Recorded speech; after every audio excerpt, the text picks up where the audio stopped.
Bom, gente, agora sim, oficialmente começamos a nossa disciplina, né, de Fisiologia Veterinária. Essa vai ser a nossa primeira aula. Eu estava me organizando aqui, né, para começar a gravar, ver mais ou menos uns tópicos da gravação, como ela ficaria, e eu acho que não vai ficar uma gravação muito curtinha, tá? Porque a aula em PDF em si tem um pouquinho mais de 50 slides, então acredito que eu vou gastar em torno de 1 hora de gravação, tá? Mas é tempo suficiente para vocês assistirem e, se precisar, lembrem que durante o horário da nossa aula eu sempre vou estar online, tá? Que aí se vocês tiverem alguma dúvida, qualquer coisa, eu estou à disposição lá para vocês. Nossa aula de hoje ela vai ser dividida em duas partes. A primeira parte é uma aula introdutória, onde eu vou falar basicamente do que é fisiologia, de alguns termos importantes da fisiologia que a gente vai usar ao decorrer da nossa disciplina, tá? E em outras matérias. E a segunda parte nós vamos falar do transporte de substâncias pelas membranas celulares, tá? São duas aulas que estão envolvidas nesse processo de introdução. A gente não entenderia os sistemas orgânicos sem entender dessas definições, mas são definições que eu tenho certeza que vocês já escutaram em algum momento da vida de vocês. Não sei se muito provavelmente na disciplina de biologia celular, principalmente com relação ao transporte, né? Difusão, osmose, difusão facilitada, lembram de escutar isso? Muito provavelmente vocês viram naquelas disciplinas, tá? Então eu vou tentar ser mais objetiva possível, né, pra gente não se alongar muito. E como eu já falei, sendo repetitiva, se tiver alguma dúvida durante o horário da aula ou qualquer outro horário, pode postar lá no Class ou postar no grupo do WhatsApp, que assim que possível eu respondo, beleza? Então vamos lá. Opa, deu um bug. Ótimo. Desde o momento, né, que vocês entraram na faculdade até esse momento, vocês estudaram muitas disciplinas da área básica, né? A gente até conversou isso na nossa última aula. Viram sobre citologia, histologia, bioquímica, anato, genética. Então a gente começava a avaliar as células, os organismos, os órgãos, os tecidos de uma maneira individualizada, né? As reações químicas que ocorrem neles, sempre de uma maneira muito direcionada, né? Estou em citologia, vou estudar a estrutura celular. Estou em histologia do tecido, bioquímica, as reações e assim por diante. Essas matérias, de uma forma geral, elas envolveram os elementos básicos, como a gente já conversou, né? Desde o DNA, lá na genética, até a formação de um órgão que vocês avaliam lá na histologia e na anatomia. Mas uma coisa importante que nós temos que levar em consideração e que até um questionamento, né, que eu faço para vocês, esses elementos eles atuam de maneira diferente. Já ia usar o termo fisiologia. O mecanismo celular, o mecanismo tecidual, aquelas reações bioquímicas, elas ocorrem de maneiras independentes, né? O hepatócito daqui não conversa com o hepatócito do vizinho, que não conversa com a célula da artéria hepática, por assim dizer, né? Vocês acham que isso trabalha de maneira independente? E a resposta mais óbvia, por mais que não possa parecer óbvia, mas é um pouco óbvia, é que não. Esses elementos eles não trabalham de maneira independente, né? A gente precisa de uma comunicação entre essas células, esses tecidos, para que o organismo funcione como um todo. Lembre que o sistema orgânico, o animal é um indivíduo como um todo.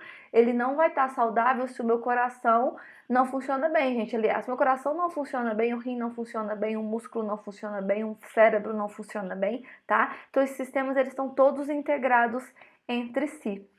E existe sim uma relação funcional entre todos esses elementos, né? E o que seria essa relação funcional? É uma relação pela qual o estado de um elemento influencia o estado do outro elemento. Lembra que eu falei que um coração que não está funcionando bem vai afetar minha funcionalidade renal? Essa é a relação funcional, tá? Para o nosso organismo para o nosso organismo funcionar adequadamente, todos esses elementos têm que estar funcionando de maneira adequada. Alteração, a minha unha encravada no pé, gente, não altera meu humor? Um exemplo bem besta, mostrando como as coisas estão muito bem integradas, tá? E a gente tem que avaliar essa integração para a gente entender o que está acontecendo dentro daquele organismo. Aqui é só uma imagem mais de ilustração, né, mostrando que quando a gente une essa questão de células, tecidos, reações químicas, anatomia, a gente forma os nossos sistemas orgânicos, né? É o que nós chamamos de sistemas orgânicos. E dentro dos sistemas orgânicos, a gente pode destacar o circulatório, o digestório, o endócrino, o imune, o tegumentar, músculo esquelético, nervoso, reprodutivo, respiratório e urinário, tá? Esses são nossos principais sistemas orgânicos. Deixa eu até colocar um laserzinho aqui para vocês, que eu acho que vai ficar melhor. Não é isso que eu quero. Opa, gente, professor, o que você fez? Eu saí da apresentação, tá? Desculpem. Não vou editar, vocês me perdoam? Vamos lá, pronto, aqui está meu apontador laser. Então tá aqui os nossos principais sistemas orgânicos, os órgãos e células que compõem aqueles sistemas orgânicos e suas principais funções representativas, tá? Então observa que cada um desses sistemas tem sua função pré-determinada. Vamos pegar um, por exemplo, reprodutivo, né? Perpetuação da espécie. Esse é o principal objetivo do sistema reprodutivo, né? Só que uma alteração do sistema digestório vai alterar o meu sistema reprodutivo, tá? Isso é importante a gente lembrar. Então aqui fica como ilustração e como representação dos sistemas, tá? Nós vamos estudar todos, professora? Vamos, com exceção do sistema imune, né? Que vocês estudaram no semestre passado em imunologia. A gente até vai citar um pouquinho sobre eles em algumas situações, mas eles ficam a cargo da imunologia. Então, beleza. Vamos falar da fisiologia por si só, né? Não sei se vocês lembram de mim lá em bem-estar, mas eu sempre gosto de desmembrar essas palavras para a gente entender melhor o que elas significam, né? Então, quando eu vou lá na raiz da palavra identificar o seu significado, a gente vê que físio é função e logia é estudo. Então, a gente vai fazer o estudo das funções. Função de quê? Função do organismo. Função daqueles sistemas orgânicos que eu citei no slide anterior. Então, para a gente ter uma definição sobre fisiologia, né, a gente pode dizer que fisiologia é o estudo do funcionamento normal de um organismo vivo e de suas partes componentes, incluindo todos os seus processos físicos e químicos. Então, é o estudo de como o organismo funciona, tá? Como ele se mantém ativo e como ele se mantém dentro de um funcionamento normal, tá? Lembra que na fisiologia nós vamos estudar o normal. A gente até avalia algumas adaptações orgânicas para se chegar ao normal. Mas o estudo lá da alteração da doença no organismo é na patologia, tá? Aqui a gente vai se focar nas funções fisiológicas, das funções normais daqueles sistemas orgânicos. Gente, o estudo da fisiologia, ele é bem antigo, tá? Ele se iniciou lá na Europa, lá no século XVI, onde todos os estudos iniciaram a partir do estudo da fisiologia humana e estavam muito relacionados à área médica, tá? Os médicos, eles sentiam essa necessidade de entender o funcionamento do corpo humano para conseguir tratá-lo, né? Para conseguir medicá-lo, por assim dizer. Um conceito muito importante dentro da fisiologia que nós temos, né, e não tem nenhum fisiologista, ninguém que estuda ou fala da fisiologia que não trabalhe com esse termo, que é a homeostasia, tá? Nossa, vocês vão escutar eu falando dessa palavra homeostasia até o último dia de aula nossa, né? Quebra da homeostasia, retomada da homeostasia, estabelecimento da homeostasia, né? Então, o que significa, afinal de contas, essa homeostasia? A homeostasia basicamente é a manutenção do ambiente interno relativamente estável, constante, mesmo em ambientes externos que apresentem variações consideráveis. Homeostasia, gente, é o padrão fisiológico daquele sistema orgânico. Por exemplo,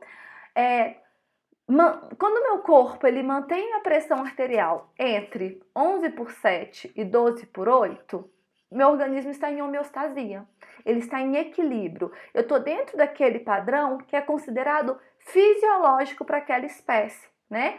Quando um cão está lá com batimentos por minuto, 80 batimentos por minuto, numa situação de não estresse, ele está em um ambiente homeostático, né? O corpo dele está em equilíbrio. Mesmo que possa vir a acontecer algum estímulo para variação, o corpo consegue manter aquela funcionalidade em equilíbrio. Então, basicamente, né, para a gente resumir, homeostasia significa manter as funções vitais e as funções fisiológicas dos sistemas orgânicos estáveis dentro do padrão para aquela espécie. Lembra que cada padrão, cada espécie vai ter o seu padrão, né? Uma frequência cardíaca de um gato não é igual a frequência cardíaca de uma vaca. Nós sempre temos que avaliar os padrões estáveis e fisiológicos para aquela espécie, tá? Então, homeostasia é o organismo se encontrar numa situação de estabilidade dentro dos padrões fisiológicos para aquele sistema orgânico, tá? A gente sempre vai ter situações que tendem a nos levar a essa perda de homeostasia, né? Sabe quando seu namorado te faz passar raiva e sua pressão arterial sobe? Mas você precisa tomar remédio para aquela pressão arterial voltar ao normal? Não, porque o seu corpo mesmo vai falar assim, opa, Bárbara, sua pressão arterial subiu, peraí, vamos fazer ela voltar ao normal, tá? E o corpo consegue fazer essa retornada ao estado de equilíbrio, tá? Sempre mantendo nossos parâmetros dentro das variáveis fisiológicas. Gente, nós sempre temos umas variáveis, tá? Nada é um valor muito fixo. Pressão arterial vai de tanto a tanto, é considerado fisiológico. Pressão, frequência cardíaca de tanto a tanto e assim por diante. Gente, não tem como a gente falar de fisiologia e falar de homeostasia sem falar de Claude Bernard.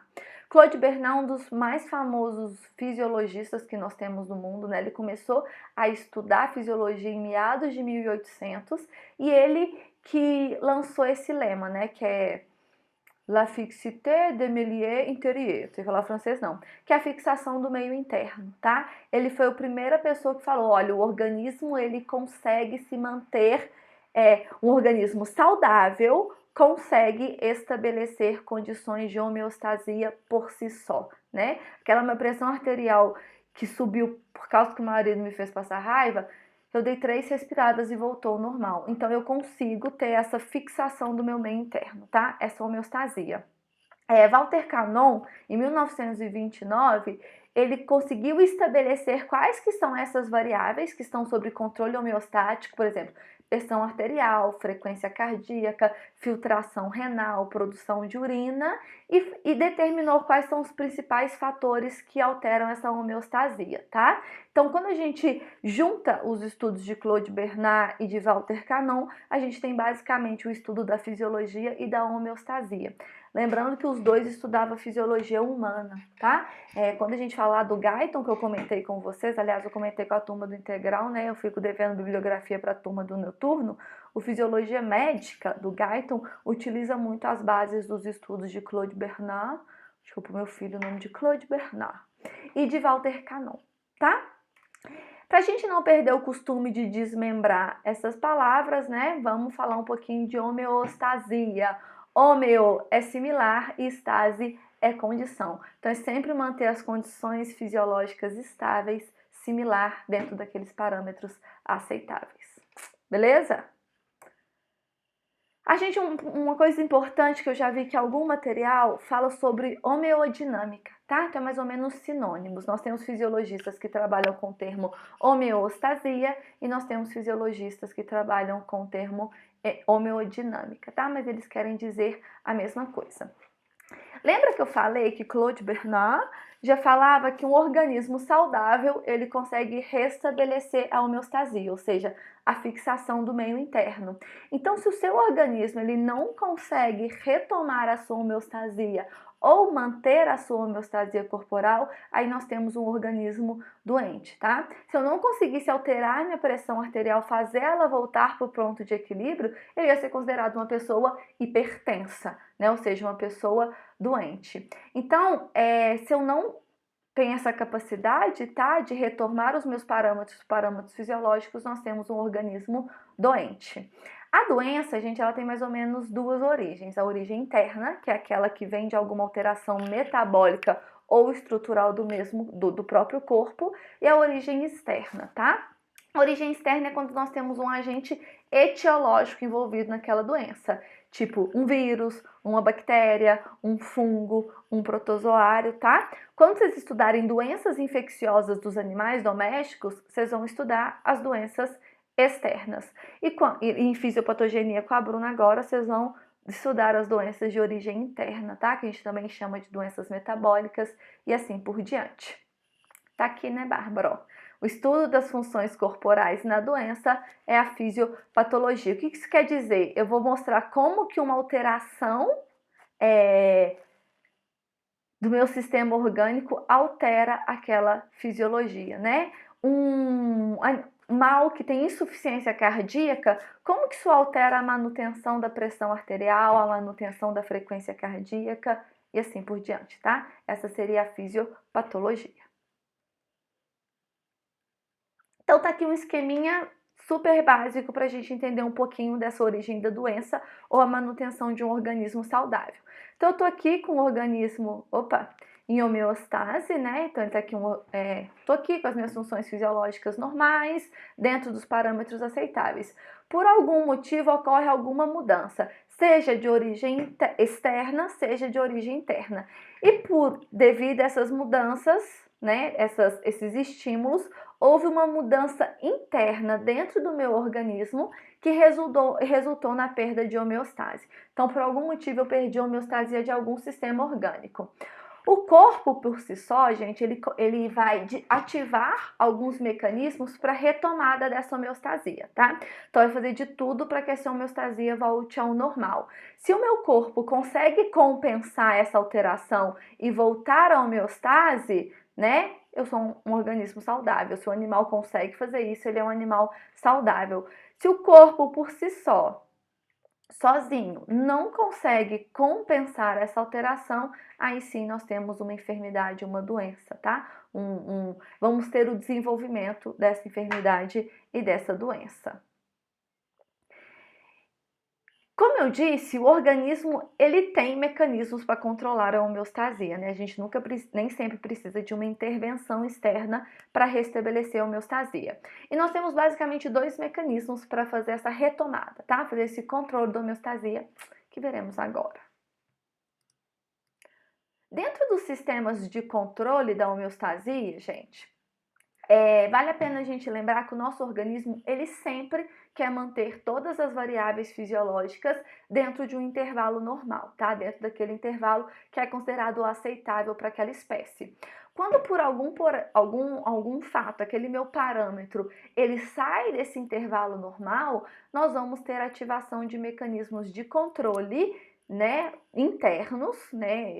O corpo mesmo vai ativar mecanismos de controles com o objetivo de voltar aquele parâmetro para o seu ponto de equilíbrio, tá? Para o seu ponto de ajuste. Para fazer essa retomada de equilíbrio, nós temos basicamente dois mecanismos de controle: o controle local e o controle reflexo de longa distância. O que vai determinar se eu vou ter uma ativação de um controle local ou de um controle reflexo?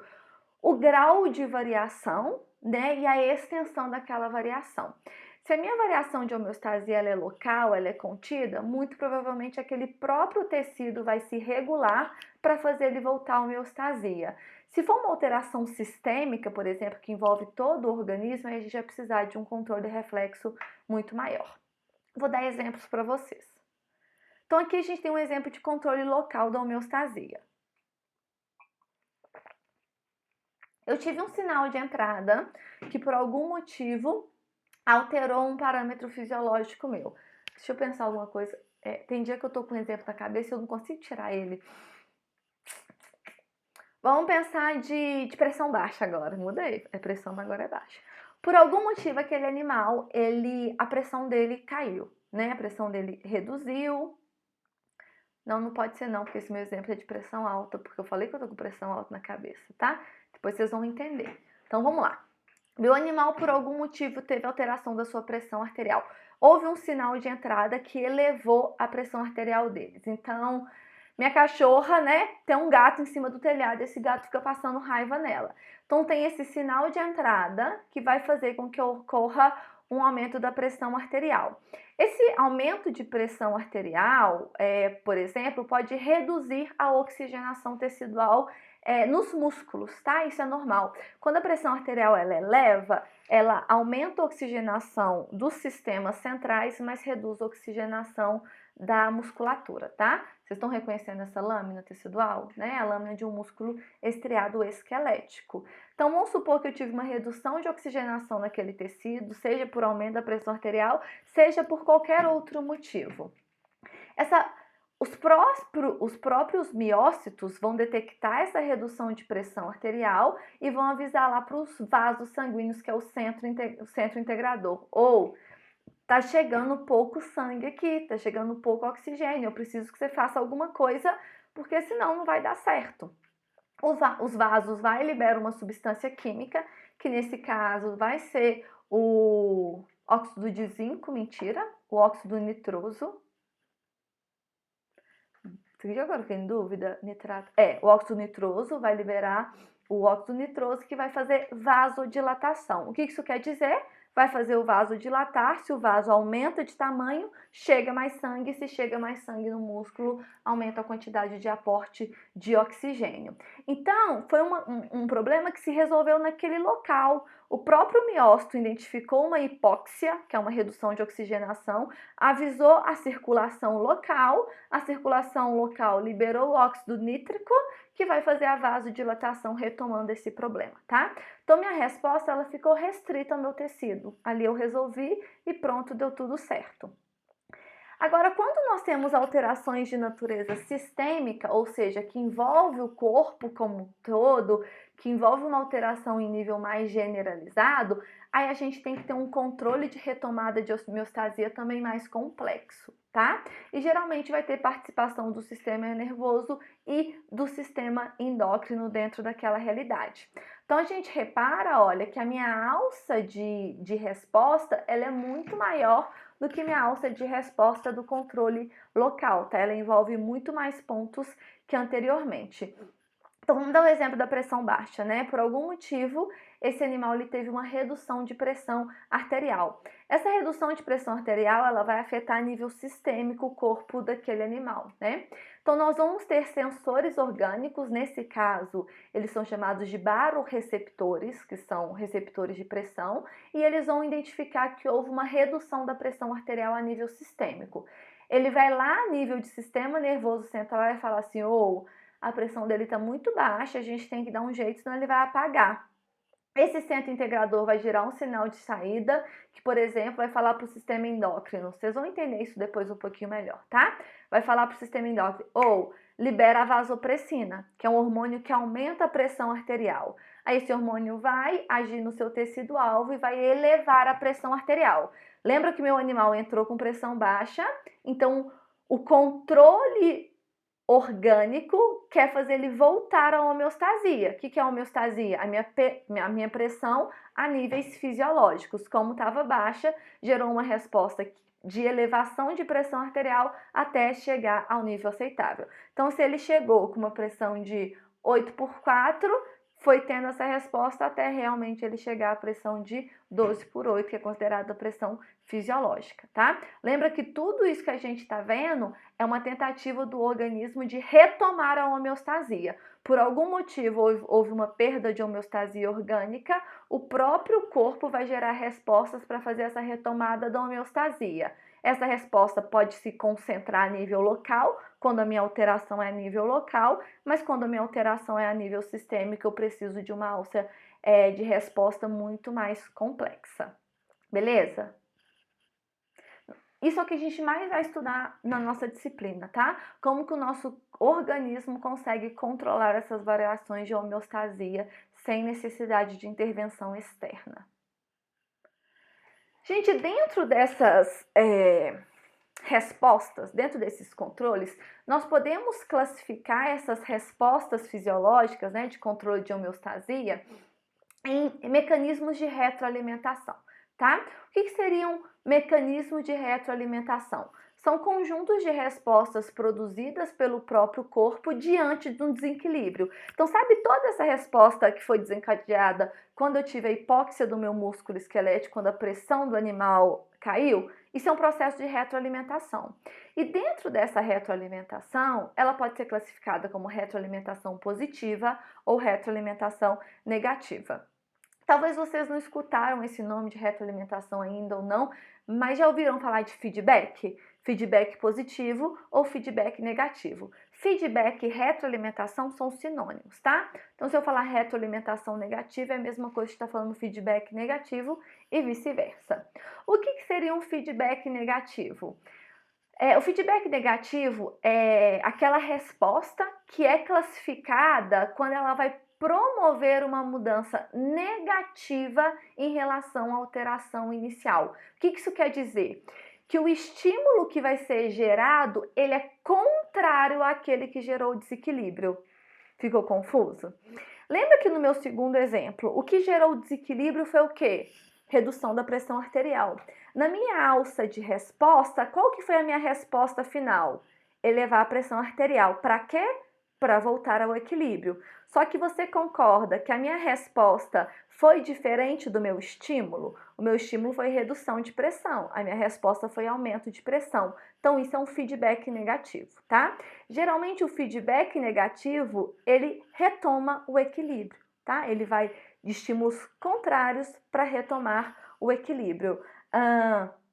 Tô tomando cerveja com os meus amigos lá no final de semana, churrascão que vamos fazer quando essa pandemia acabar. Tô lá, tomando aquele monte de cerveja. Tô colocando água dentro do meu organismo. Inevitavelmente, a gente vai ter um aumento de pressão arterial, tá? Por quê? Porque eu tô colocando líquido para dentro. Pega um saquinho plástico, tá? Pense em vocês como um saco plástico. Quanto mais água eu coloco dentro daquele saco plástico, eu não aumento a pressão daquele saco plástico, um balão. Quanto mais eu coloco ar dentro do balão, mais a pressão aumenta naquele balão. Então, você está aumentando sua pressão arterial pelo aumento de ingestão de líquido. Qual que é a primeira coisa que a gente sente quando a gente está tomando cerveja no churrasco? Uma vontade louca de fazer xixi, de ir ao banheiro. Por quê? Porque o meu organismo pensa, nossa, essa louca está colocando esse tanto de água para dentro, eu preciso colocar essa água para fora. Aí ele vai bloquear o hormônio antidiurético e vai fazer a gente ir no xixi. Para quê? Para a gente perder líquido. Então, meu estímulo inicial foi aumento de líquido. A minha resposta final é redução do líquido. Feedback negativo. Por quê? Quando eu tiro aquele excesso de líquido, eu volto ao equilíbrio. Entenderam? Então, isso é o feedback negativo.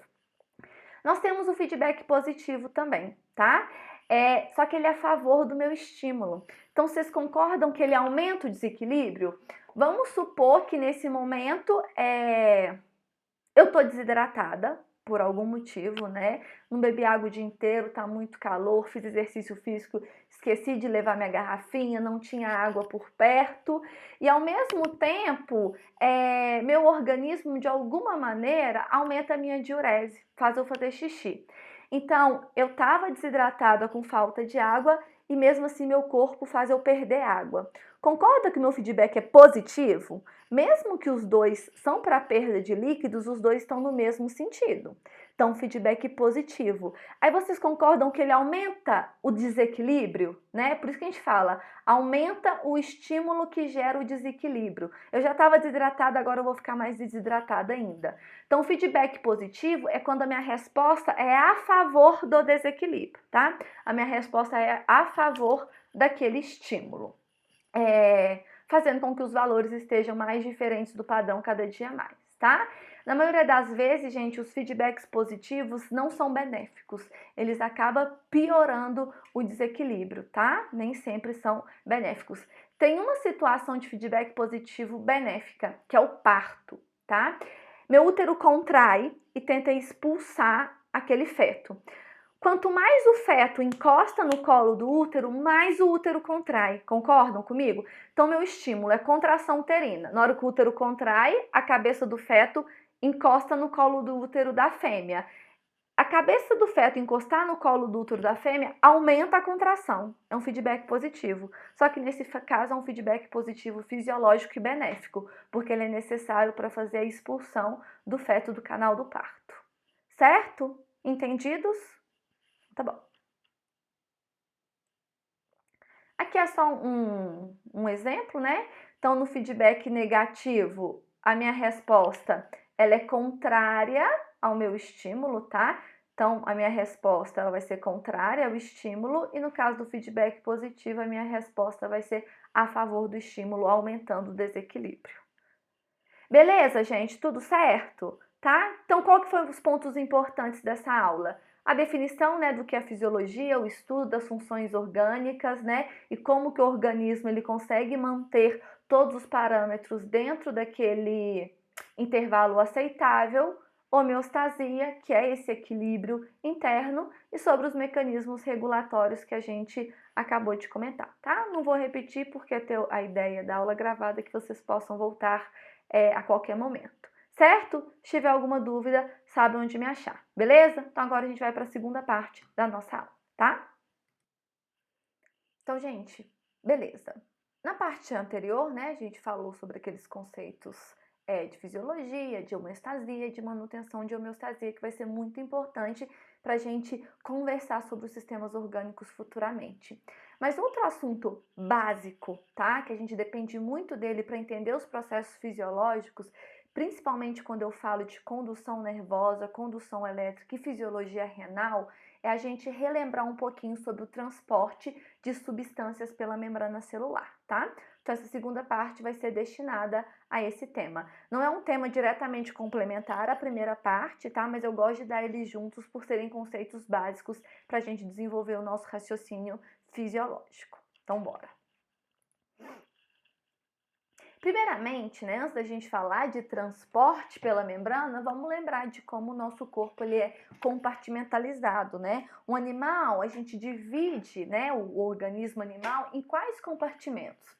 Então, a gente tem, primeiro, né, antes de falar de compartimento, acho que todo mundo já ouviu falar que 70% do organismo ele é composto por água, né? Então, 70% do organismo animal é água. Filhotes têm um pouquinho mais de água, idosos têm um pouco menos de água, mantendo-se essa proporção.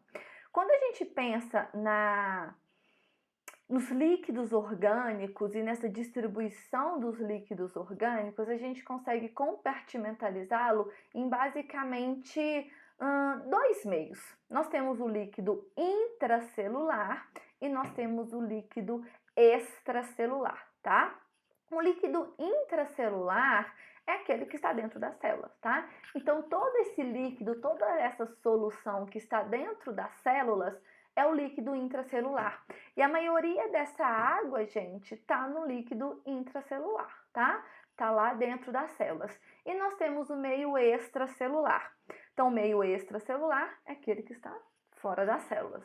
Dentro do meio extracelular, nós temos o líquido intersticial, que é aquele que está entre as células, né, compondo os tecidos, e nós temos o plasma sanguíneo, né, que corresponde basicamente ao sangue. Então, quando eu penso em líquido extracelular, eu penso em interstício, que é aquele líquido que banha as células diretamente nos tecidos, e penso no plasma, que é a solução líquida do meu sangue, né? Do meu, do seu, do nosso sangue, tá?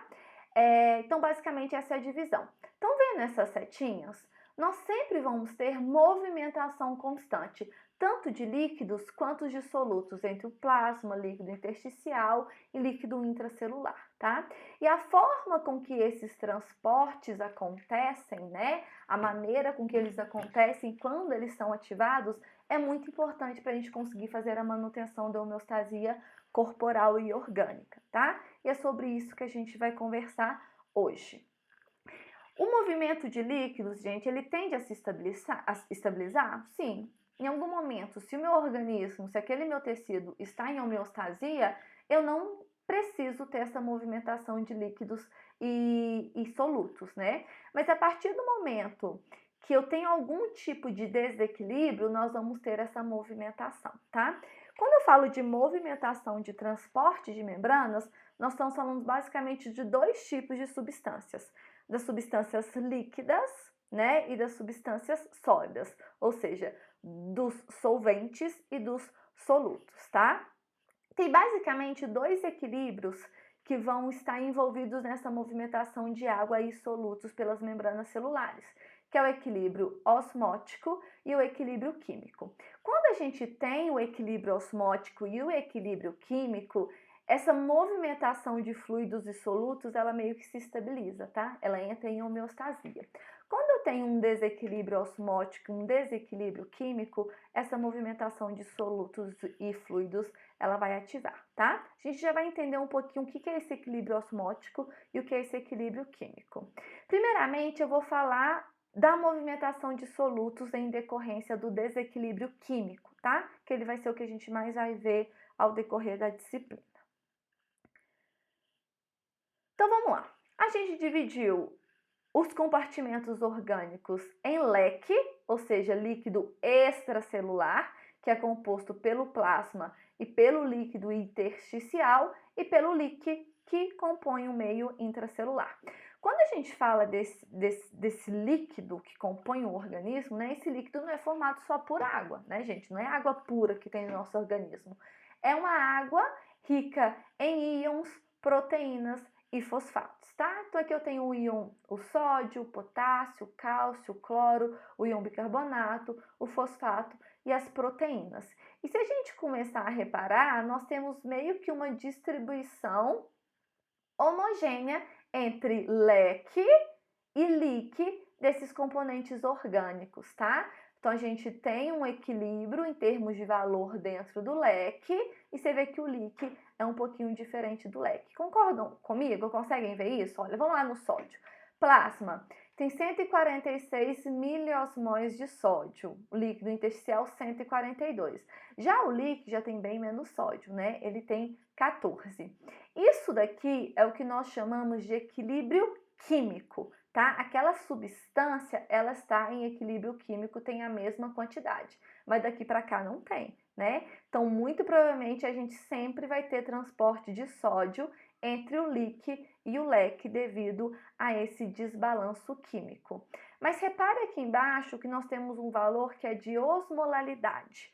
E é aqui basicamente que vai definir movimento de solutos e solventes, tá? Então, mesmo a composição não sendo idêntica do leque para o líquido, a gente vê que o valor de osmolaridade é o mesmo. Essa osmolaridade é como se fosse a concentração daquele meio, tá? Eu posso ter só uma molécula de sódio, aliás, e você ter duas, mas se a gente tiver na mesma concentração final, tá tudo certo. Porque, por exemplo, o leque tem pouco sódio, tá vendo? Mas ele tem muito potássio. Só que o que conta aqui não é quantidade de moléculas, é carga. Tá vendo? Os dois são cargas positivas, então tudo bem eu ter menos sódio, mas eu tenho muito potássio. Então tá tudo ok, nós estamos em equilíbrio. Em termos eletroquímicos, nós estamos em equilíbrio, tá? Então cuidado que a gente não olha partículas individuais. A gente olha a quantidade total de partículas. Se os meios estão com uma quantidade total de partículas iguais, eles estão em equilíbrio, tá? Isso tanto pensando em níveis de solutos como em níveis de solventes. Deu para entender, tá? A ideia é que a gente não decorar a composição dos meios, não. É só ver que eles sempre têm que estar em equilíbrio, tá? Eles têm que estar em homeostasia. Lembra que o equilíbrio ele envolve muito mais o somatório total do que o somatório individual, tá? Individualmente não faz tanta importância, e sim o final do número de substâncias e de carga elétrica, tá? Então, a maioria dos solutos é representada pelos íons, né? A gente já viu na tabela anterior, e a gente também viu que nós temos uma distribuição de cargas elétricas diferentes entre o líquido e o leque, tá? Quando a gente pensa na carga elétrica do organismo do animal, o corpo ele é eletricamente neutro, tá? Chega numa hora que a gente soma as cargas elétricas que o organismo ele entra em neutralidade.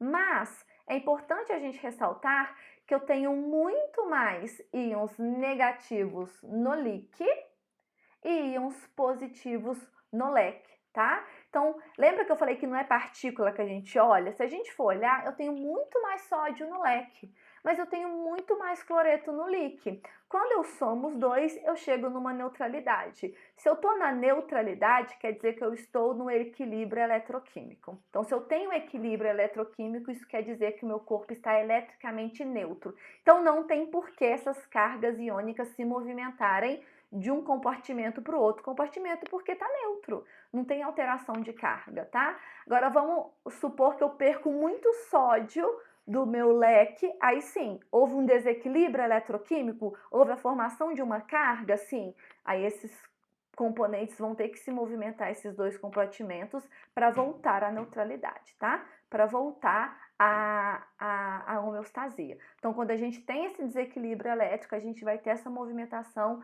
de solutos entre o líquido e entre o leque. Quando a gente fala de transporte de solutos, a gente pode classificar esse transporte basicamente em três, tá? A osmose ele não vai entrar muito bem quando eu falo de soluto, não.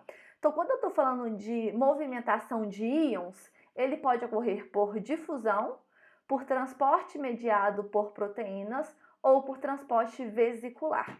Quando a gente fala do transporte de água, ele pode ser classificado como osmose. Mas não pirem agora, tá? A gente vai falar de cada um desses transportes mais para frente. Só que a gente tem que lembrar que independente do que vai ser transportado, né? Independente se é água, se é íon, se é proteína, se é carboidrato, se é lipídio, qualquer substância que vai ser transportada, ela tem que passar pela membrana celular, tá? Então, qualquer transporte que envolve comunicação entre líquido e leque, ele vai ser limitado pela membrana celular. Então, antes da gente falar desses mecanismos de transporte, vamos falar um pouquinho sobre a membrana, tá? Vou passar bem rápido, uma revisão bem rápida sobre a composição de membrana celular. Então, a gente sabe que a membrana, ela é uma estrutura que ela vai separar o compartimento intracelular do compartimento extracelular. Ela funciona tanto como essa delimitação física, né, um isolamento físico, como ele também é importante para manter a estrutura da célula, para regular essas trocas iônicas e de água e também para propiciar uma comunicação adequada célula a célula, tá? Então, nós temos várias funções para a membrana celular. Aqui é uma foto mais de pertinho, né, sobre a composição da membrana celular. Então, todas as membranas, né, elas são formadas por uma bicamada lipídica, né, uma bicamada fosfolipídica, que tem uma molécula de fósforo associado a um ácido graxo, né, sendo que por fora a minha membrana é hidrofílica e por dentro ela é lipofílica, ou seja, polar por fora, apolar por dentro. Só que além dessa bicamada lipídica, nós temos várias outras estruturas que compõem a membrana celular, né? E quando a gente pensa em transporte de membranas, transporte de substâncias pela membrana, além da gente lembrar dessa estrutura de bicamada, é importante a gente lembrar dessas proteínas, né? Essas proteínas transmembranas que estão acopladas dentro da membrana celular. Elas são importantíssimas para a gente fazer esse transporte de solutos pela membrana celular. E focando nessas proteínas, a gente vai ver que essas proteínas elas formam estruturas importantes para propiciar esse transporte. Dentro dessas estruturas, nós temos os canais proteicos, né? Em que consiste esses canais proteicos? As proteínas elas vão se estruturar de uma forma onde elas vão formar um canal pela membrana, tá? Unindo o meio extracelular com o meio intracelular. É como se eu pegasse a membrana e enfiasse um tubo de PVC nela, um canudinho, fazendo uma comunicação direta de meio extracelular com meio intracelular, né? Acho que as imagens dá pra gente ver muito bem, ó. A gente forma um canal na membrana, por isso que ele é chamado de canal. E proteico porque ele é formado por proteínas, tá? Então, os canais proteicos, eles podem fazer tanto transporte de substâncias mais complexas, tá? Transporte de água, como também fazer transporte de íons. A maioria dos canais proteicos também são chamados de canais iônicos. Por quê? Porque é por ele que a maioria dos íons passa, tá? Então, às vezes, vocês não vão ver a denominação de canal proteico, e sim de canal iônico, porque ele é o principal ponto de passagem de íons pela membrana celular. Então, os canais iônicos, eles podem ser específicos para um ou mais íons. Por exemplo, eu tenho um canal de cálcio, eu tenho um canal de potássio, eu tenho um canal de sódio, tá? Então, a gente tem alguns canais específicos, só que a gente também tem alguns que podem ser específicos para mais de um íon, né? Um canal de sódio e potássio, que passa tanto o sódio e quanto o potássio, tá? O que mais vai delimitar essa especificidade dos canais iônicos é o tamanho e a carga da molécula, tá? Geralmente, moléculas do mesmo tamanho ou tamanhos similares e cargas semelhantes conseguem utilizar o mesmo canal iônico. Com relação aos canais que não passam íons, mas sim passam aminoácidos ou proteínas, basicamente a seletividade dele vai estar relacionada ao tamanho, tá? Se o meu canal é desse tamanho, uma proteína desse tamanho não vai passar por ele, né? Mas uma proteína desse vai passar. Então, para os canais iônicos, a seletividade depende tanto da carga elétrica quanto do tamanho, tá? Já aqueles canais que passam basicamente aminoácidos, a seletividade vai estar mais relacionada ao tamanho. Reparem que nem sempre meus canais ficam abertos, tá? Às vezes eles podem ficar fechados. E os canais iônicos, na maioria das vezes, permanecem fechados durante momentos de homeostasia. Aí, quando ocorre um desequilíbrio eletroquímico, eles abrem para que os íons possam se movimentar e fazer aquela membrana voltar à neutralidade. Foi o que eu disse, tá? Os canais proteicos, né, de uma forma geral, eles podem ser classificados em canal aberto ou canais fechados. Os canais abertos são aqueles canais que eles sempre ficam abertos, tá? Então, eles não têm mecanismo de fechar. Eles estão lá, aquele tubo de PVC e fica aberto lá na membrana e lá tá aberto. Esses canais abertos, eles também são chamados de poros. Sabe poro? Um buraquinho, né? Uma membrana ali. Por que eles são chamados de poros? Porque eles estão sempre abertos. Então, se a minha substância tem tamanho para passar por aquele poro, ele vai passar a qualquer momento, tá? Não tem nenhuma barreira à passagem daquela substância a não ser o seu próprio tamanho. Ou seja, íons e aminoácidos que conseguem passar por esse poro, eles se movimentam sem restrição. Eles sempre vão estar abertos. Só que a gente tem os canais proteicos fechados, tá? E esses canais proteicos fechados, eles dependendo da situação daquela célula, eles podem se apresentar de maneira fechada, de maneira aberta e de maneira inativa, tá? Isso aí vai depender do equilíbrio do equilíbrio ou do desequilíbrio que aquela célula está passando. Então, os canais fechados, eles permitem a regulação do movimento de moléculas. Ele não ocorre de maneira livre, tá? Então, por exemplo, se minha célula, vou pensar num canal de sódio, tá? Um canal de sódio voltagem independente, vocês vão entender o que é esse voltagem independente. Se a minha membrana está neutra, tá vendo? Carregada positiva e negativa aqui, na hora que eu somo as duas cargas, ela chega na neutralidade, ele vai ficar fechado. Por quê? Porque o sódio não tem que movimentar de lá para cá. Minha membrana está neutra, então eu vou ficar fechadinho.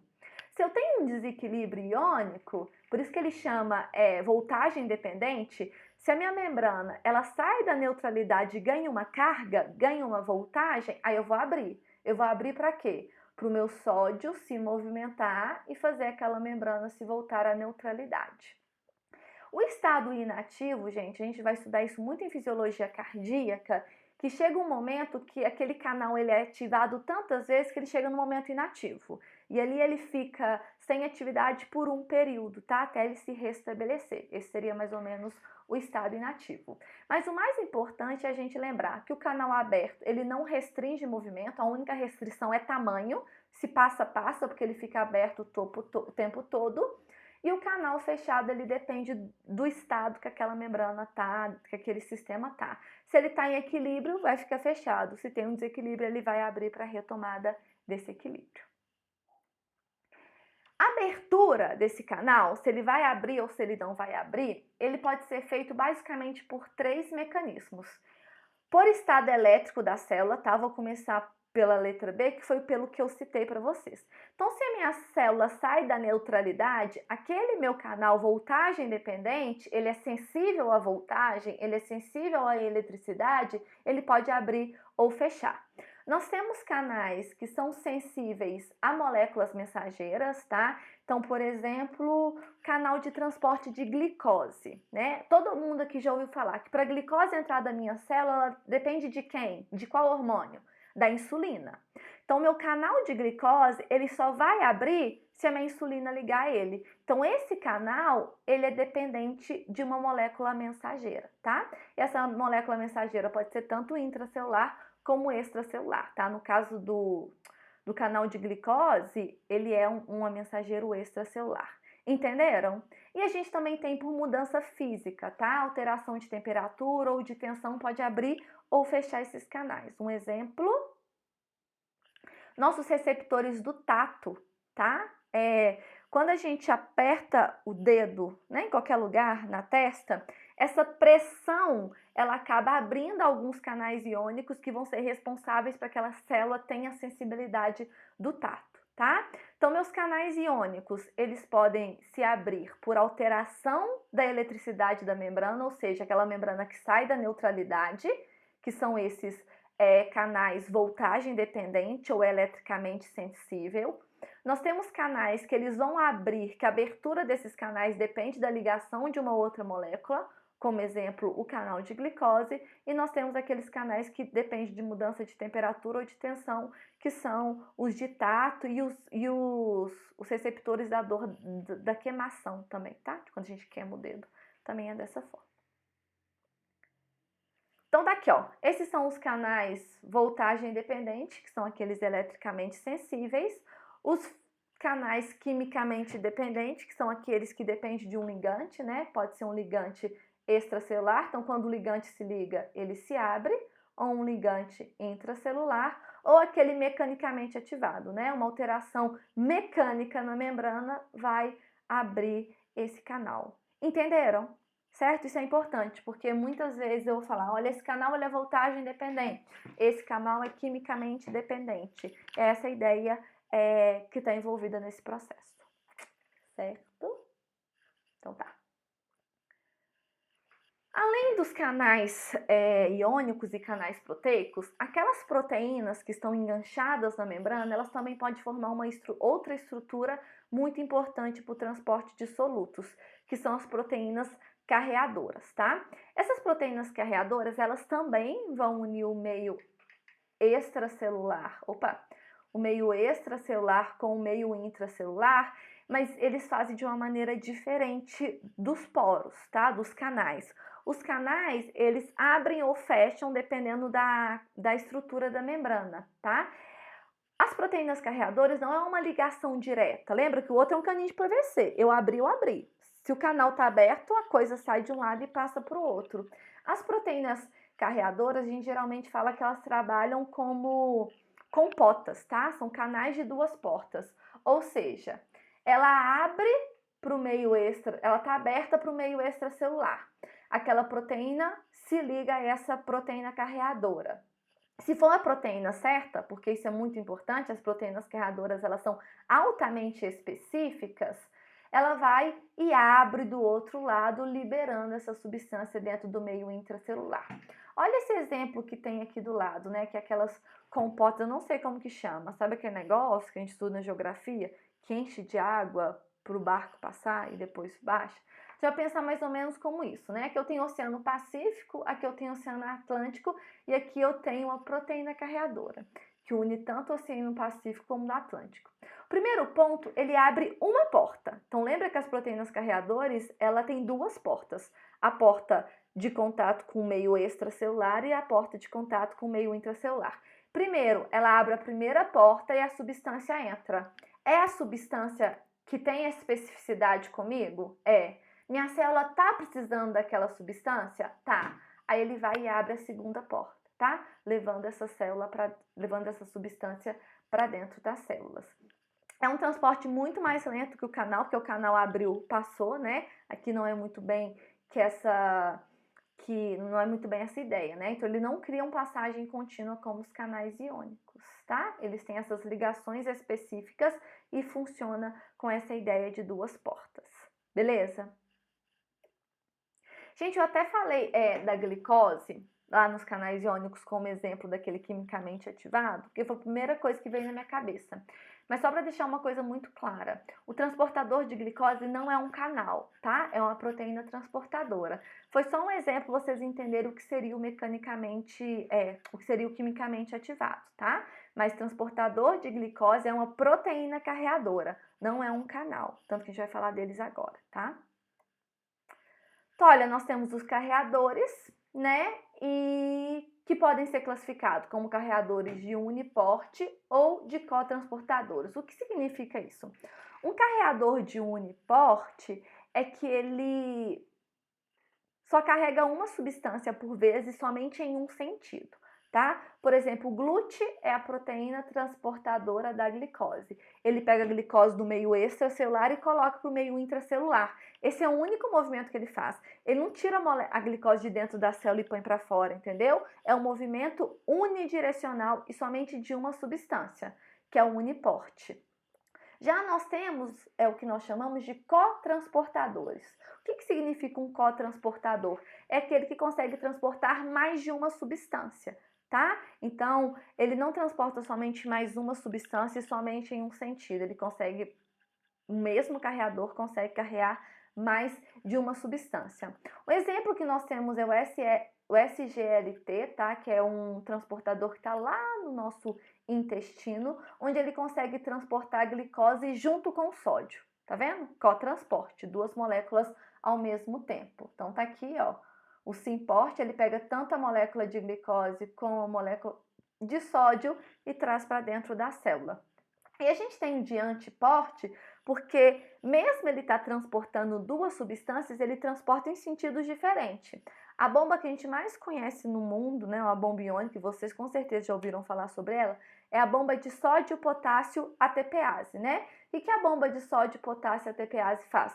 Coloca sódio para dentro e tira e coloca potássio para fora, tá? Então, por que ela é chamada de um cotransportador? Porque são duas substâncias que ela está transportando. Só que como ela está transportando em sentidos opostos, ela é considerada de antiporte. Quando é carregada em sentidos favoráveis, né, iguais, é chamada de symporte. Certo? Vou fazer uma gambiarra aqui que eu não tô aguentando mais esse fone naquela orelha. Tomara que não atrapalhe o microfone. Beleza. Ficou uma bosta, né? Aí, Bárbara. Tudo bem. Gente, tudo certo com relação a proteínas transportadoras, tá? Só lembra que elas têm alta seletividade, elas trabalham com duas portas e nós podemos classificá-las como uniporte ou como cotransportadores, tá? Cotransportadores é quando transporta mais de uma substância. Se essas duas substâncias estão sendo carreadas no mesmo sentido, symporte, carreadas em sentidos opostos, antiporte. Então tá, a gente viu que a membrana é a principal barreira para essa movimentação de solutos entre o leque e o leque, né? E que os principais estruturas envolvidas nesse transporte são os canais iônicos e os canais proteicos e as proteínas transportadoras, tá? Só que não são somente essas duas coisas que vão alterar o transporte, tá? Toda membrana tem uma permeabilidade seletiva. Isso depende da composição de membrana. O que eu quero dizer com isso? Que a membrana de um hepatócito ela é diferente de uma membrana de um néfron. E essa diferença de composição de membrana altera a permeabilidade delas, tá? A membrana do néfron pode ser muito mais permeável ao sódio do que a do hepatócito. Por quê? Porque elas têm composição de membranas diferentes, tá? Então, a composição de membrana, ela interfere também muito na permeabilidade daquela membrana àquele soluto. E, além disso, o tamanho da molécula e a lipossolubilidade da molécula, ela também interfere nessa passagem. Já falei isso muito lá em farmacologia. Pensem comigo, quanto maior a minha molécula, ela vai passar com mais facilidade ou com menos facilidade pela membrana? Com menos, né? Então, ela vai demorar mais para passar porque ela é maior. Quanto mais lipossolúvel for a minha molécula, ou seja, quanto mais solúvel em lipídios ela for, ela passa mais rápido ou mais devagar? Mais rápido, porque lembra que minha membrana ela é lipídica. Então, quanto mais solúvel em lipídio aquela substância for, mais rápido ela passa.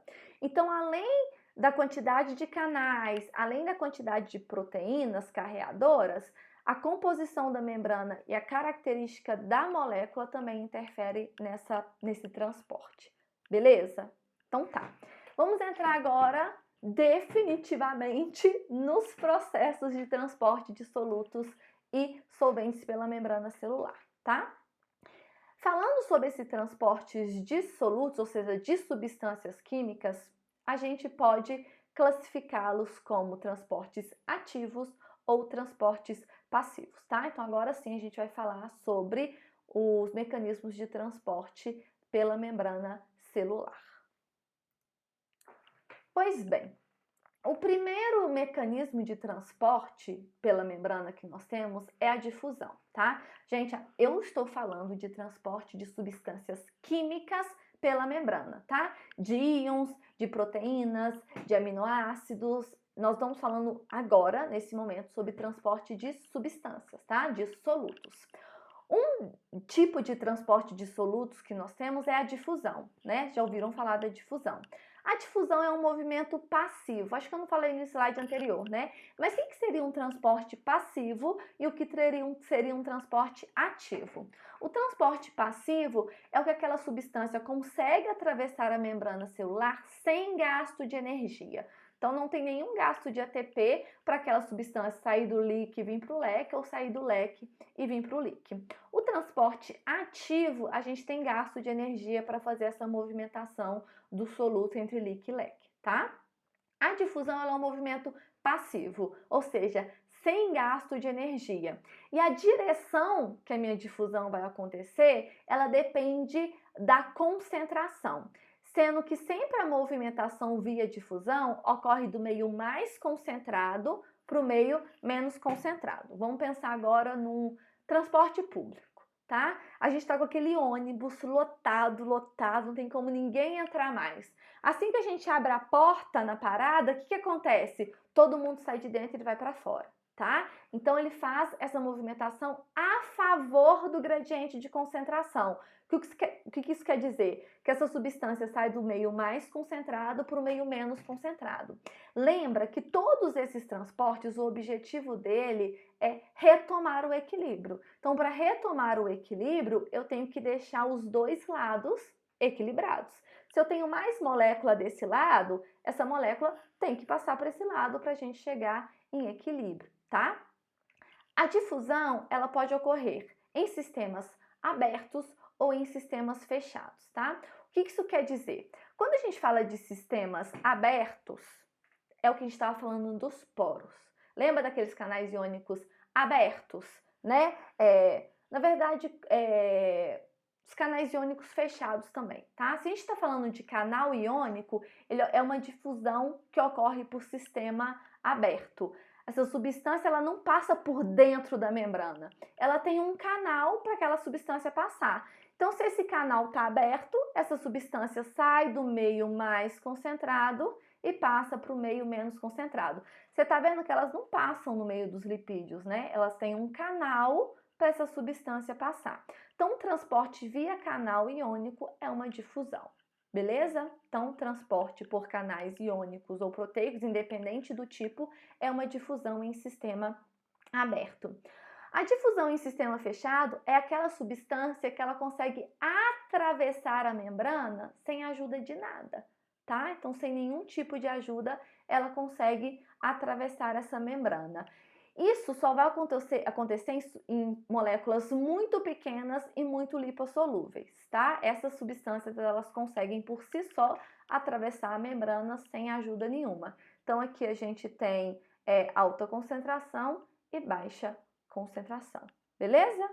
Certo? Então, difusão é um transporte do meio mais concentrado por menos concentrado, sem gasto de energia.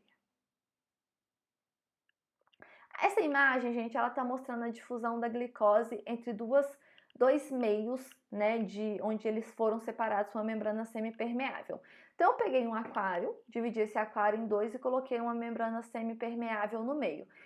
Coloquei um mundo de açúcar desse lado e não coloquei nada de açúcar desse lado, tá?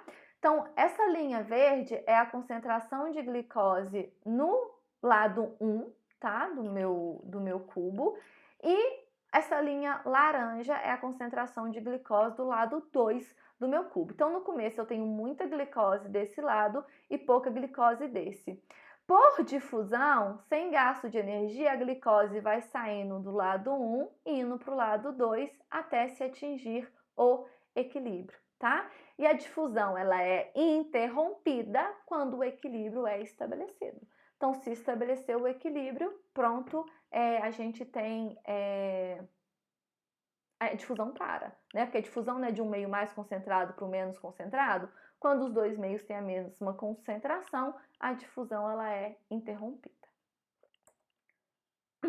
Aqui a gente tem as propriedades da difusão, ou seja, o que caracteriza se a minha difusão vai acontecer, se não vai acontecer e como ela vai acontecer. Primeiro que para a difusão acontecer, nós temos que ter um gradiente de concentração, tá? Então a gente tem que ter uma diferença de concentração entre os dois meios. E quanto maior for essa diferença, gente, mais rápida a difusão acontece, né? Se a gente está com aquele ônibus lotado, que não cabe mais ninguém, assim que se abre a porta, todo mundo pula para fora correndo. Se você tem uma quantidade normal, as pessoas vão saindo devagar. Então, essa diferença de concentração determina a velocidade da difusão. É um processo passivo, não depende de energia. Quando os dois meios, a concentração dos dois meios entra em equilíbrio, a difusão para. A temperatura interfere na difusão, tá, gente? Quanto mais alta a temperatura, mais rápida a difusão acontece. Agora, pensa você dentro do ônibus, tudo lotado, com a janela tudo fechada, a 38 graus Celsius. Na hora que abre aí, que vocês querem sair rápido mesmo, tá? Então, ela está diretamente relacionada com a temperatura. É inversamente proporcional ao tamanho da molécula. Quanto maior a molécula é, mais lentamente ela passa pela membrana, né? A gente já conversou sobre isso. Também falamos da lipossolubilidade. Quanto mais lipossolúvel a molécula é, mais rápido ela atravessa. A taxa de difusão é diretamente proporcional à área da membrana, então quanto maior for a membrana, mais rápido acontece a difusão. Se eu estou num ônibus com uma porta, o pessoal vai sair do ônibus mais devagar. Se eu tenho aqueles ônibus articulados com 4 portas, vai acontecer mais rápido, né? Então, quanto maior a superfície, maior é a taxa de difusão. E ela é inversamente proporcional à espessura da membrana, né? Quanto mais espessa a membrana, mais lenta vai ser a difusão, porque a molécula tem que passar um caminho grande até chegar no outro lado, tá? Baseado nessas propriedades da difusão, a gente tem essa lei de Fick. Aqui é questão exemplificada, tá? É só para a gente lembrar que a taxa de difusão depende da superfície, né? Da área de superfície, ela está diretamente proporcional à superfície de membrana, ao gradiente de concentração e à permeabilidade de membrana, e é inversamente proporcional à espessura da membrana. Isso aqui só resume tudo que a gente acabou de discutir. Beleza. Nós temos um transporte que são o transporte mediados por proteínas, né? Lembra que a gente falou que nós temos a difusão em sistemas fechados e a difusão em sistemas abertos. A difusão em sistemas abertos são aquelas difusões que dependem de um canal iônico, depende de uma proteína. Concordam comigo? Então, além desse transporte direto pela membrana, que classifica a difusão simples, então vamos reclassificar minha difusão. Lembra que eu classifiquei minha difusão em sistema aberto e fechado? Agora a gente vai falar de difusão simples e de difusão facilitada. A difusão simples é aquela que a molécula não precisa de ajuda nenhuma. Ela por ela mesma consegue passar pela membrana de acordo com o gradiente de concentração. Já quando aquela molécula ela depende de ajuda de alguém, seja de um transportador, por exemplo, de uma molécula transportadora, agora eu posso classificá-la como difusão facilitada ou como transporte ativo. Qual que vai ser a diferença da difusão facilitada por transporte ativo? Toda difusão é sem gasto de energia. Então, uma difusão facilitada é aquela difusão em sistema aberto. É uma difusão, mas agora a célula precisa da ajuda de alguém. Ela sozinha não consegue passar. Vou até voltar a imagem. Tá vendo? Minha célula até passa sem gasto de energia, mas ela precisa da ajuda de um transportador, tá? Ela precisa de um canal para passar. E essa é a minha difusão simples. Ela por ela mesma passa pela membrana sem a ajuda de ninguém. Por isso que chama difusão facilitada. Alguma proteína facilitou a sua passada. Se aquela minha substância, além de usar uma proteína, ela gasta energia para sair do meio extracelular por intracelular ou vice-versa, aí nós temos o transporte ativo, tá? Então, quando nós temos um transporte mediado por proteína, nós temos a difusão facilitada, que é sem gasto de energia, e o transporte ativo, que é com gasto de energia, né? Os transportadores que nós temos são os canais proteicos, né, que a gente já viu anteriormente, ou as proteínas carreadoras, tá? Só para a gente linkar o que nós vimos antes. Então, tanto os canais como as proteínas carreadoras, elas funcionam como transportadores de membrana, tá? Então, tá aqui, pega a substância de um lado e leva para o outro. Se isso é sem gasto de energia, é difusão facilitada. Se isso é com gasto de energia, é transporte ativo. Então, a difusão facilitada, né, o que a gente já discutiu várias vezes, ocorre com auxílio de um carreador, mas não há gasto de energia. Aqui, aquelas considerações que a gente fez para difusão simples é o mesmo, tá? As moléculas se movem a favor do gradiente de concentração, ou seja, sai do meio concentrado, mais concentrado por meio menos concentrado, e tem as mesmas propriedades da difusão simples. A única diferença agora é que ela precisa da ajuda de alguma proteína para passar pela membrana. Que é só um exemplo, né? O nosso canal proteico, por exemplo, ou uma proteína transportadora. Reparem que tudo está saindo do meio mais concentrado e vendo para o meio menos concentrado, tá? Olha, pegou de fora e tacou para dentro. Tá vindo de fora e colocou para dentro. Tá a favor do gradiente de concentração sem gasto de energia. Mas usei alguma proteína, algum canal para me ajudar? Sim, então é difusão facilitada. Se ele passasse direto pela membrana aqui, difusão simples. O transporte ativo, ele é um pouquinho diferente, ele tem gasto de energia, tá? A ideia é a mesma, o uso de uma proteína transportadora, mas com gasto de energia. Por que geralmente a gente tem gasto de energia? Porque o transporte ativo, na maioria das vezes, ele ocorre contra o gradiente de concentração. Então, eu quero pegar o sódio. Opa, Bárbara, cadê o mouse? Eu quero pegar uma substância e colocá-la dentro da célula contra o gradiente de concentração, tá? Então, se eu estou indo contra o gradiente de concentração, eu preciso gastar energia para fazer isso, porque a célula naturalmente não quer fazer isso, né? Eu não vou colocar uma coisa aqui dentro que já está em excesso. Então, a gente tem gasto de energia. Nem sempre, gente, o transporte ativo, ele tem gasto de energia, tá? Mas 99% das vezes sim. Deixa eu mostrar um exemplo aqui pela imagem. Aqui a gente tem um simporte de glicose e sódio, tá? Aqui não tem gasto de energia, ó, vocês estão vendo alguma ATP aqui? Não, né? Eu tô pegando o sódio que está em excesso aqui dentro e colocando aqui fora e colocando para dentro. Nessa bomba, ó, que é de sódio, potássio, ATPase, com gasto de energia, eu tô pegando o sódio que tá aqui dentro e tacando ele aqui para fora, mas ele não tá em excesso aqui fora? Sim. Então esse transporte ele é contra o gradiente de concentração. E já que ele é contra o gradiente de concentração, eu tenho gasto de energia, tá? Não adianta. A gente está indo contra a fisiologia da célula. Então, a gente vai gastar energia. Ah, professora, mas o transporte ativo, ele não é fisiológico. Então, ele é. Às vezes ele vai contra o equilíbrio eletroquímico para equilibrar outro ponto da célula, tá? Às vezes eu preciso pôr esse sódio para fora para conseguir fazer a célula muscular contrair, tá? Então, às vezes uma coisa tem que ocorrer para que uma coisa contra a fisiologia tem que ocorrer para que a gente consiga manter a homeostasia do organismo como um todo, tá? Deu para entender? Aqui está mostrando os princípios do transporte ativo. Primeiro, o transporte ativo ele depende de proteína carreadora, então ele tem especificidade. Lembra que a gente falou que os transportadores de membrana eles são específicos? Gente, isso é importante.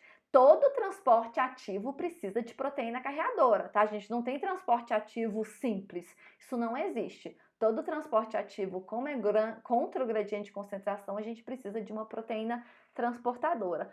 Como essas proteínas têm especificidade, o transporte ativo ele também é específico, tá? tá? Por exemplo, o glúten faz o transporte de hexoses, glicose, manose, galactose e frutose, mas ele não consegue transportar disacarídeos, tá? Então ele só consegue pegar uma coisa e colocar para dentro.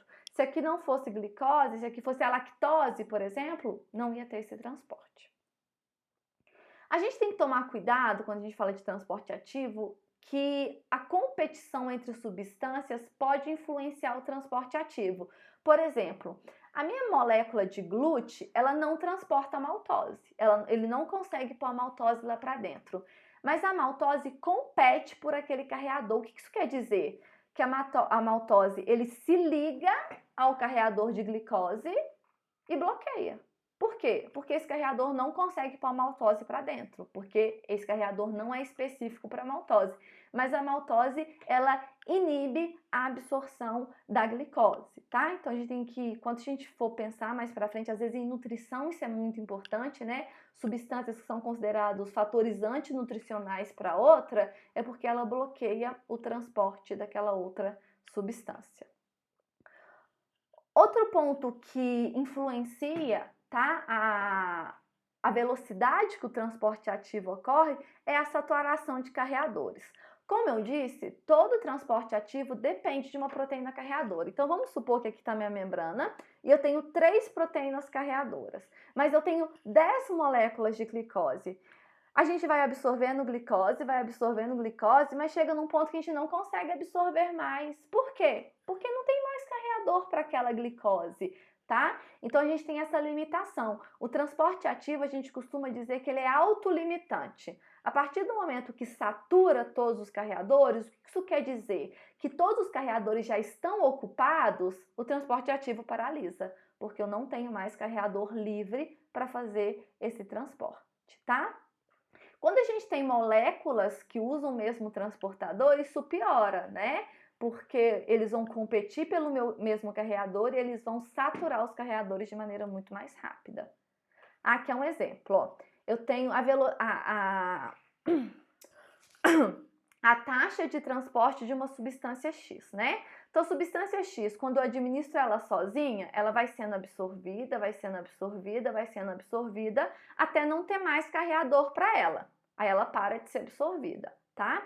Mas vamos supor que essa molécula X, ela tem o mesmo carreador da molécula Y, o mesmo.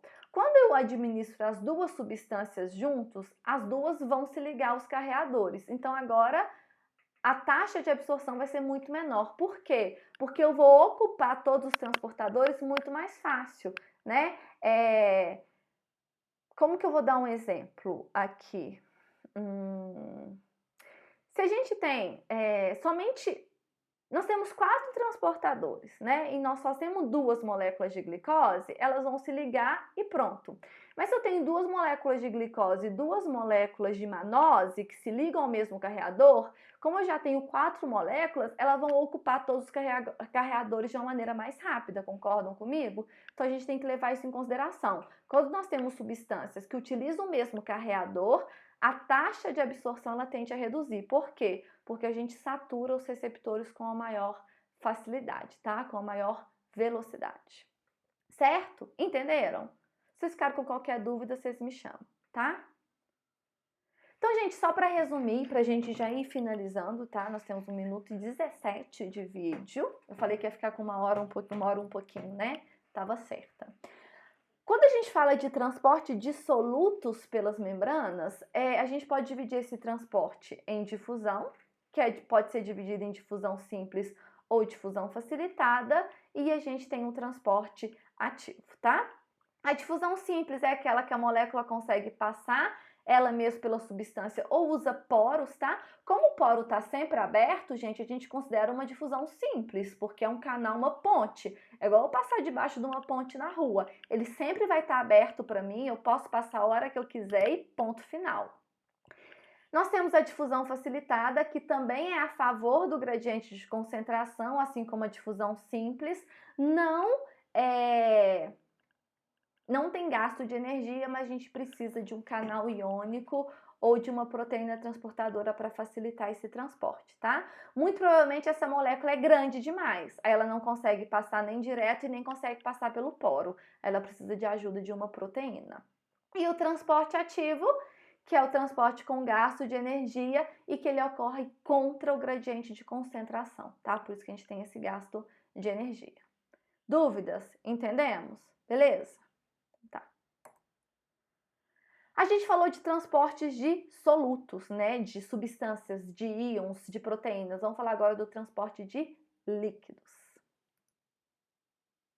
Gente, quando a gente fala de transporte de líquidos dentro dos sistemas orgânicos, a gente está falando basicamente da água, tá? A água é a única molécula que se movimenta livremente entre o líquido e o leque, sem depender de carreador nenhum, sem depender de nada, tá? Ele tem esse movimento livre pelas células. Nós temos pequeníssimas exceções lá no sistema renal, que a gente vai ver depois, tá? Mas a água, ela tem essa movimentação. E o que vai determinar se a água vai se movimentar ou não vai se movimentar? É o equilíbrio osmótico, tá? Então, ela vai se movimentar de acordo com a osmolaridade do meio para te atingir um equilíbrio osmótico. O que seria esse equilíbrio osmótico, por exemplo, professora? É a gente deixar os meios com a mesma concentração, tá? É eu diluir aquele meio que está super concentrado. Eu posso diminuir a concentração desse meio de duas formas. Vamos ver se você concorda comigo. Peguei açúcar e coloquei num copo. Tá muito doce. Eu tenho dois jeitos de tirar o doce desse copo. Ou eu tiro o açúcar ou eu coloco água, né? Então, a movimentação da água, ela tem o mesmo objetivo da movimentação de solutos. Mas como a água se movimenta livremente, ela é a primeira substância a se movimentar na tentativa de restabelecer o equilíbrio, tá? Se ela não conseguir, aí a gente vai ter o transporte de solutos. Então, essa movimentação da água, gente, sobre uma membrana semipermeável em resposta ao gradiente de concentração é chamado de osmose, tá? Então, a osmose é a movimentação da água através de uma membrana em resposta a um gradiente de concentração. Então, ela vai se movimentar de um lado para o outro na tentativa de se equilibrar essas duas concentrações. Reparem lá na imagem, tá? Vamos reparar comigo. Vocês concordam comigo que eu tenho muito mais molécula desse lado do que desse lado, certo? Elas não estão em equilíbrio, essas duas moléculas, esses dois compartimentos não estão em equilíbrio. Como eu posso equilibrar ele? Ou fazendo essa minha molécula vir para cá, concordam? Se eu tiro o vermelhinho de cá e trago para cá, ela se equilibra. Mas essa minha membrana, ela é semipermeável. Pode ser que ela não é permeável a esse soluto. Olha aqui a minha membrana no laranjinha. Ela só tem esses poros. Essa molécula consegue passar por esse poro? Não consegue, ela é muito maior que isso. Mas a água consegue? Consegue. Então, uma forma da gente conseguir equilibrar isso é eu tirar a água daqui e trazer para cá. Concordam? Quando eu tiro a água daqui e eu trago para cá, eu diluo esse compartimento e eu faço que os dois fiquem com a mesma concentração. Certo? Então, prestem atenção. As coisas sólidas, os solutos, eles se movimentam do lado mais concentrado para o lado menos concentrado. A água é ao contrário, tá? Lembra que a minha água não consegue concentrar nada, ela só consegue diluir. Se o objetivo da minha água é diluir, ela sai do meio menos concentrado e vai para o meio mais concentrado, diluindo aquele meio, tá? Então, a osmose é a movimentação da água do meio menos concentrado para o meio mais concentrado. É ao contrário da movimentação de solutos. Então, tá aqui, ó. Aquele mesmo exemplo, peguei aquela imagem e aumentei. A gente viu que do lado direito a gente tem muito mais bolinha vermelha do que do lado esquerdo. A bolinha vermelha ela não consegue passar por essa membrana, porque essa membrana não é permeável a esse soluto. Então, a água vai movimentar. A água vai sair do meio menos concentrado e vai para o meio mais concentrado. Então, a gente aumentou a quantidade de água desse lado, diluindo. Então, reparem, a concentração aqui era 180 gramas de glicose por litro. Aqui, 360 gramas de glicose por litro. Como a água veio para cá e diluiu essa substância, eles atingiram a mesma concentração. Agora sim nós temos um equilíbrio osmótico. Então, o equilíbrio osmótico é uma concentração onde a água não se movimenta mais, tá? A gente já conseguiu equilibrar a concentração dos dois compartimentos onde a água não se movimenta mais, por isso que é chamado de equilíbrio osmótico, já que a movimentação da água é osmose, certo? Entendido? Beleza. Gente, só para a gente ressaltar, né, uma definição que é importante, que às vezes a gente fala muito de osmolaridade, né? Qual que é a osmolaridade desse meio? Esse meio é mais osmol que o outro ou não? Então, só tomar cuidado para a gente não confundir osmolaridade com molaridade, né? Vocês lembram que molaridade é mol por litro, e mol é 10, quanto que é? 6,2 vezes 10 elevado a menos 64? Não lembro. É alguma coisa desse jeito, né? Então, isso é molaridade.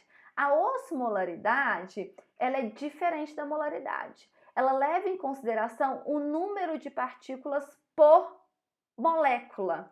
Eu vou mostrar esse exemplo aqui que vocês vão entender melhor, ó. 1 mol de glicose é um osmol de glicose. Por quê? Porque a glicose é só uma molécula. Lembra que eu falei para vocês que não importava tanto a quantidade daquela coisa em si, mas na somatória, no número de moléculas total? Quando eu falo de osmolaridade, eu estou avaliando o número de partículas que tem lá no meu líquido, tá? Número de partículazinhas. Então, por exemplo, se eu tenho 1 mol de NaCl, quando esse NaCl cai na água, o que acontece? Ele se dissocia em sódio e cloreto. Então, eu tenho 1 mol de cloreto de sódio, mas eu tenho 2 osmóis. Por quê? Porque eu tenho o sódio e o cloreto. São duas moléculas, tá? Então, na osmolaridade, a quantidade de molécula é mais importante do que a molaridade daquela molécula, tá? Então, quando a gente fala de osmolaridade, a gente está levando em consideração o número de partículas. Por que isso, professora? Porque quando o sódio cai na água, ele se dissocia em sódio e cloreto, tá? Então, a gente vai ter duas moléculas. Aqui, por exemplo, para vocês verem que não importa a quantidade individual, e sim o somatório. Nesse lado, eu tenho 1 mol de glicose e 1 mol de frutose. Desse lado, eu tenho 2 mols de glicose, tá? Então, se a gente fosse olhar a molaridade desses dois meios são diferentes, porque eu tenho 1 mol de frutose aqui e eu tenho 1 mol de glicose aqui. Só que quando eu olho a osmolaridade, que é o número de partículas, eu tenho a mesma osmolaridade, tá? Por quê? Porque eu tenho aqui duas glicoses, aqui eu tenho uma frutose e uma glicose que me dá uma osmolaridade igual de 2. Entenderam? Tá? A osmolaridade seria o número de partículas, tá? Então, tem 2 osmóis e 2 osmóis. Quando a gente tem duas substâncias com a mesma osmolaridade, a gente fala que essas soluções são isoosmóticas, tá? Elas têm a mesma osmolaridade. Gente, tô ficando nervosa, porque a aula tá com 1h30 já. Vocês me desculpam. Próximo eu vou me programar para fazer elas um pouquinho menor, tá? É porque realmente tinha 2 temas para hoje. O primeiro tema era muito pequeno e esse segundo mais extenso, então eu não queria dividir. Mas vai dar tudo certo, tá? Vocês podem dar o pause de vocês aí e seguir tranquilo. Então vamos. Os dois lados com a mesma osmolaridade, nós temos soluções isosmóticas, certo? Se, por exemplo, a substância A, o compartimento A, tivesse uma osmolaridade de 2 osmóis e o compartimento B tivesse 3 osmóis, conseguiram acompanhar? Se essa aqui fosse 2 e essa aqui fosse 3, eu ia falar que o A é hipoosmótico em relação ao B, por quê? Porque ele tem uma osmolaridade menor. Então, ele é hipoosmótico. E se eu fosse comparar o B com A, o B seria hiperosmótico em relação a A. Deixa eu ver se eu consigo escrever aqui para vocês. Vê? Caneta. Vamos ver se eu consigo, tá? Então, vamos supor que esse lado... esse lado fosse 2 e esse lado fosse 3, né? Miliosmóis. Então, quer dizer que esse daqui é hipoosmótico em relação ao B, porque a osmolaridade é menor, e o B em relação ao A é hiperosmótico. Se a água fosse se movimentar, para onde que ela iria? De 3 para 2 ou de 2 para 3? Lembra que a água dilui, né? Então, ela vai do meio menos concentrado para o meio mais concentrado. A água sairia daqui e vinha para cá na tentativa de diluir esse meio, tá? Então, aqui seria hipoosmótico em relação a esse é hiperosmótico em relação a esse. E quando as osmolaridades são iguais, nós temos soluções isoosmóticas, certo? Então tá aqui, soluções isosmóticas, soluções que têm a mesma osmolaridade, soluções hiperosmóticas, uma solução ela tem maior osmolaridade que a outra, e a solução hipoosmótica, uma solução tem menor osmolaridade que a outra, tá? Só que, gente, osmolaridade é só um número, é miliosmóis por litro, é o que tá aqui, ó. Ó, osmolaridade, é mol por litro, né? Eu acho que eu pus até aqui, ó.